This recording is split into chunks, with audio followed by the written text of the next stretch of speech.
Hello everyone, कैसे हो आप सब। होप सो आप सब अच्छे ही होंगे। Today our topic is partial molar quantity. चलिए जल्दी से स्टार्ट करते हैं। पार्शियल मोलर क्वांटिटी, ये टॉपिक एमएससी के पॉइंट ऑफ व्यू से बहुत ज्यादा इम्पोर्टेंट है क्योंकि इसके बेस्ड पे क्वेश्चन आता ही आता है। तो और ये दिखने में तो बहुत ज्यादा टफ दिखता है, लेकिन ये इतना टफ है नहीं, बिल्कुल ही इजी है। अगर एक बार आप इसको समझ लोगे और आप एक बार हाथ से कर लोगे तो मेरी गारंटी है आप कभी भी इसको भूल नहीं पाओगे। तो अब देखते हैं हम पार्शियल मोलिक्यूलर क्वांटिटीज।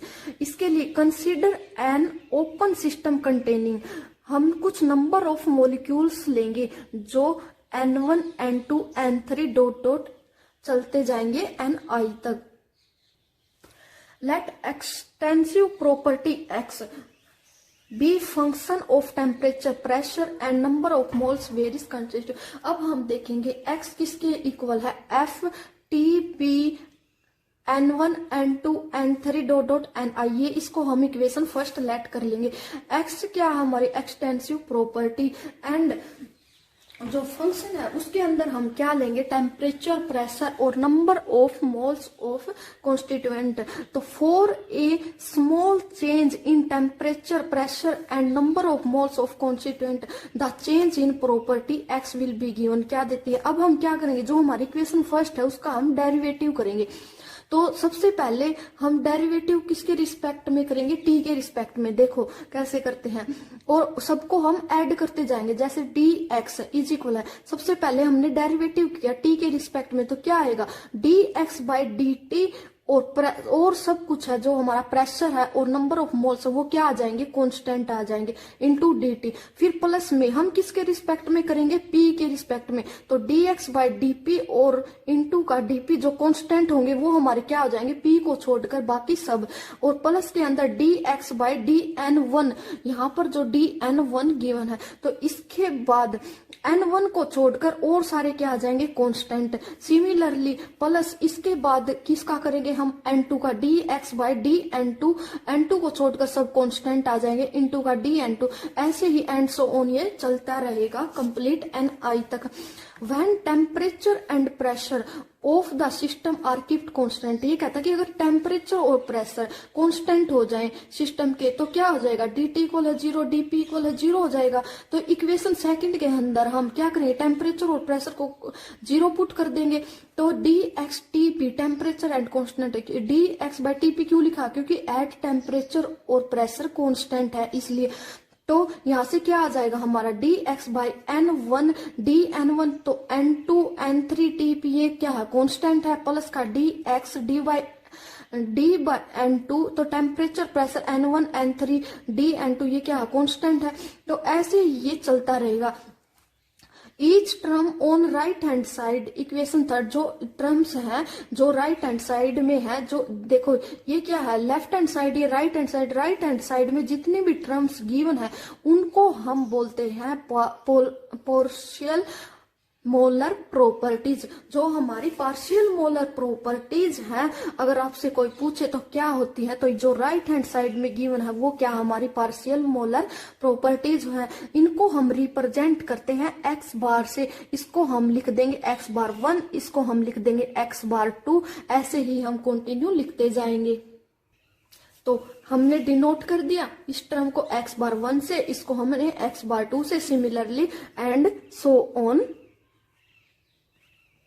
हम लिखते जाएंगे। Hence partial molar quantity of a compound is define करती है as change in extensive properties of a mixer. जो हमारी प्रॉपर्टी का मिक्सचर है एक्सटेंसिव का, उसके अंदर जो चेंज होता है उसको, उस कंपाउंड को क्या करती है, ये डिफाइन करती है। When 1 mole of the pure component is added in such a way that there is no change in temperature and composition. ये क्या था हमारा पार्शियल मोलर क्वांटिटी।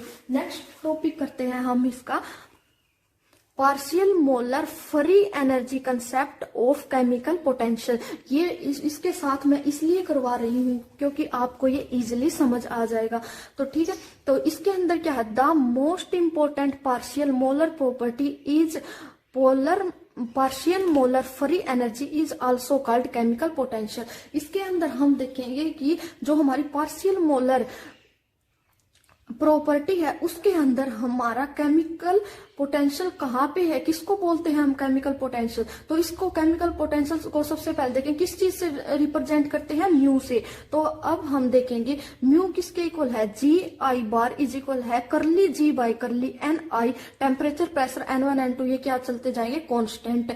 अगर यहाँ पर इफ हम लेट कर ले कि जो डी करली एन आई है वो क्या है 1 मोल है, देन हमारी इक्वेशन क्या आ जाएगी, म्यू इक्वल है D G temperature pressure N1 N2 dot dot ये सोन चलते रहेंगे क्या हमारे कांस्टेंट। तो ये क्या आ जाएगी हमारी इक्वेशन आ जाएगी। तो केमिकल पोटेंशियल क्या है, केमिकल पोटेंशियल इज गिवन, ये देता है substance is change in free energy of system which result in addition of 1 mole of that particular substance at a constant temperature and pressure to such a large quantity of the system that there is no appreciable change in overall composition of system। ठीक है, अब देखेंगे हम taking free, अब आगे क्या करेंगे हम, अब इसकी हम इक्वेशन देखेंगे कि हमारा जो केमिकल पोटेंशियल है उसको जिस चीज से हमने डिनोट किया है उसका इस इक्वेशन के अंदर कैसे यूज है। तो अब देखो, अब इसके अंदर हमने जो ये इक्वेशन ली D G temperature pressure constant is equal होगा किसके, D G by curly N I D N I, ये के टेम्परेचर प्रेशर N2 N1 को छोड़ के सब कांस्टेंट हो जाएंगे, प्लस के अंदर करली जी बाय करली N2, यहाँ पर N2 को छोड़ के सब कांस्टेंट हो जाएंगे, इनटू का डी N2 प्लस का ऐसे ही चलता जाएगा। तो इस टर्म को हमने क्या लेट कर लिया, इसको जो ये कांस्टेंट की है इसको छोड़ के इस टर्म को हमने क्या लेट कर लिया, म्यू1 लेट कर लिया। म्यू से किसको डिनोट करते हैं हम, केमिकल पोटेंशियल को। तो हमने क्या डिनोट कर दिया म्यू1, तो ये क्या हो गया हमारा म्यू2, ये केमिकल पोटेंशियल म्यू1 म्यू2। तो यहां से हम देखेंगे D G at constant temperature and pressure किसके इक्वल है, म्यू1 डी N1 प्लस का म्यू2 डी N2 प्लस का, ऐसे ही ये चलती जाएगी। इसको हमने इक्वेशन 4 लेट कर लिया। वेयर जहां पर म्यू1 म्यू2 मैंने बताया क्या था, ये केमिकल पोटेंशियल थे। तो नेक्स्ट अब हम देखेंगे for a system of definite composition having N1 N2 dot dot dot Ni moles of constituent। इस इक्वेशन के अंदर हम देखेंगे, तो इस इक्वेशन के अंदर अगर हम डेरिवेटिव कर देंगे, सॉरी डेरिवेटिव तो हो ही रखा है इसका, अगर हम इसके अंदर इंटीग्रेशन कर देंगे तो क्या होगा, इंटीग्रेशन करने के बाद जो हमारा डेरिवेटिव का निशान है वो क्या हो जाएगा, हट जाएगा। तो सिंपल क्या आ जाएगा यहाँ पर, जी और जो हमारे कांस्टेंट सिंबल है वो आ जाएंगे, जी टेम्परेचर प्रेशर एन से क्या हमारे नंबर ऑफ मोल्स, ये किसके इक्वल हो जाएंगे, N1 U1 plus N2 U2 plus N3 U3 dot dot ये चलते जाएंगे Ni UI तक। N क्या है, N है हमारे टोटल नंबर ऑफ मोल्स, ये क्या है हमारे total number of moles. Thus, chemical potential of a constituent in a mixture is its contribution per moles to the total free energy of the system of a constant composition at किस पे होता है, constant temperature पे और pressure पे। तो ये था आपका केमिकल पोटेंशियल। ठीक है, होप सो आपको समझ आया होगा। अगर आपको फिर भी थोड़ी बहुत कहीं पर भी कोई दिक्कत है तो आप कमेंट बॉक्स में आके मुझसे पूछ सकते हैं, कुछ भी शेयर कर सकते हैं। और अगर आपको इसके नोट्स चाहिए हो तो आप मेरे टेलीग्राम लिंक को ज्वाइन करें, वहां से आपको PDF मिल जाएगी। अगर आपको कंप्लीट यूनिट के, कंप्लीट थर्मोडायनामिक्स के भी नोट्स चाहिए तो भी मिल जाएंगे आपको, क्योंकि ये टॉपिक MSc के पॉइंट ऑफ व्यू से बहुत ज्यादा इम्पोर्टेंट है, क्योंकि ये एग्जाम में आता ही आता है। तो इसको आप अच्छे से कवर करके जाइए, कम से कम 8 मार्क्स का क्वेश्चन आता है। Thank you so much for watching my video.